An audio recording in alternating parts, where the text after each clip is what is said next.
won the 2016 SIAC regular season and tournament championship and earned a berth in the NCAA tournament where they defeated West Georgia University in the first round. He was named head men's basketball coach at the famed Grambling State University in July 2017. Please welcome Coach Donte Jackson.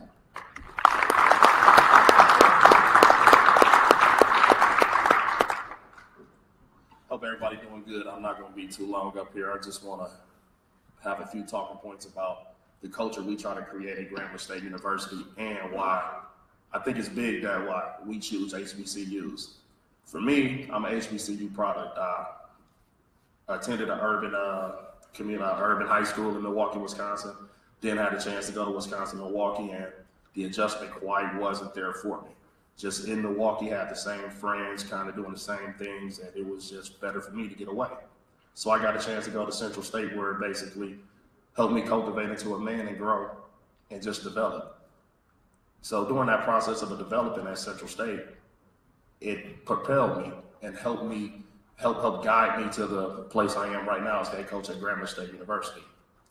So during my time at Central, I had some friends in here that I competed against. Sometimes they beat me up a little bit. Maybe I beat them up a little bit, but I think I got a few more wins than them, so I'm gonna leave it at that. But I was blessed with the opportunity to have a head coaching job at Grambling State University.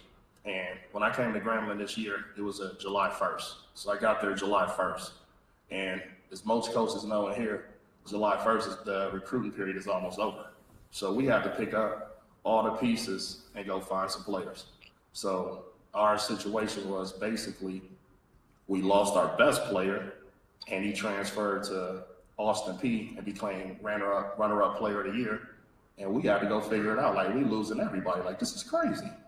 And then we got hit with an APR sanction, which told us we couldn't play in the conference tournament. So I was just sitting there like, wow, great job to take. But you sit back and in life, the only thing you ever ask for is an opportunity.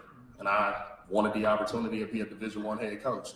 So during that opportunity of everything going wrong, I had to keep my head down and say, I got to make sure that everything from this point go right. So we move forward. We go out, we sign 4 players. We find a way to redshirt 3 players. And then we get into the season. What people don't understand about being at a low major school and like HBCUs and some of the big schools pay you to come play. So they're called bye games. I look at our schedule, we have 11 bye games. So I'm like, wow, 11 bye games. Now I'm at a Division II, previously winning 24, 25 games a year. And I got to walk in and say, Iowa, VCU, Georgia Tech, and the list goes on. And I look at the schedule and I think to myself, this is an uphill battle. But I don't cry over spilled milk because things at my HBCU at Central State prepared me for this. I turn around and we get to working every day. And I talked to Coach Kazo Martin about this. He asked me, what is it that you do at your institution that makes it different for you? And my biggest thing is accountability for our kids. See, I deal with young black men every day. We got to make sure they make the right decisions every day. So I talk to them about accountability. We talk to them about sacrificing. We talk to them about being a good character guy. And those are the things we look at every day. So throughout the season, we get rolling and we open up at VCU and it's a 30-point loss. And I'm looking like, wow, this is big boy basketball. And I look at our guys and they're in the locker room and they're just thinking, okay, coach, we just showed up and we can go home now. And I didn't look in anybody's eyes and feel the passion of we lost.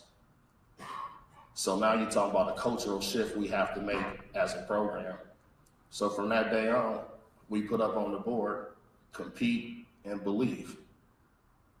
Because in life, when our young men graduate, they're gonna have to go into the real world and compete.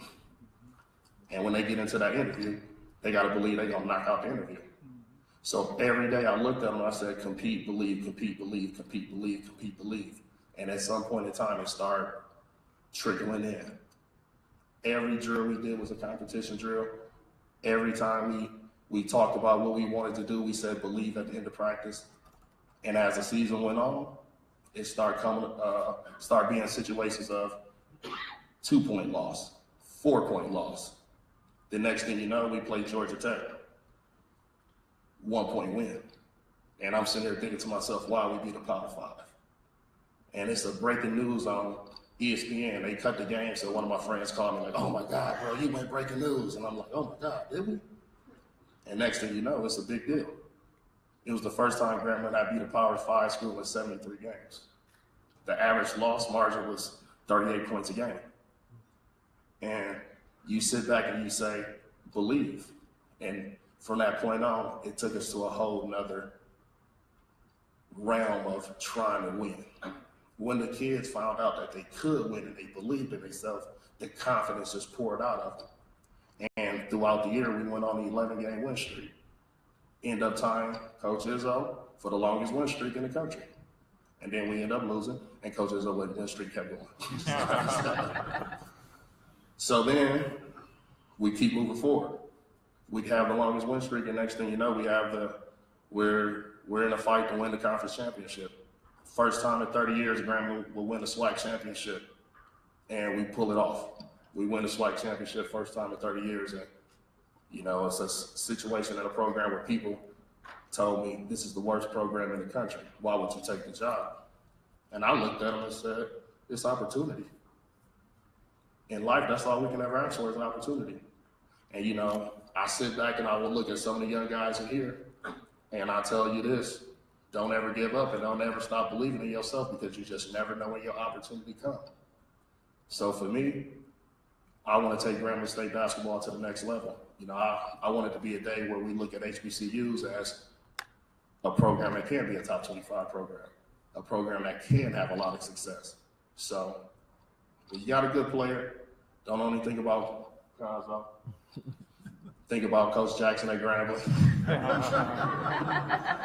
We'd like to have a few good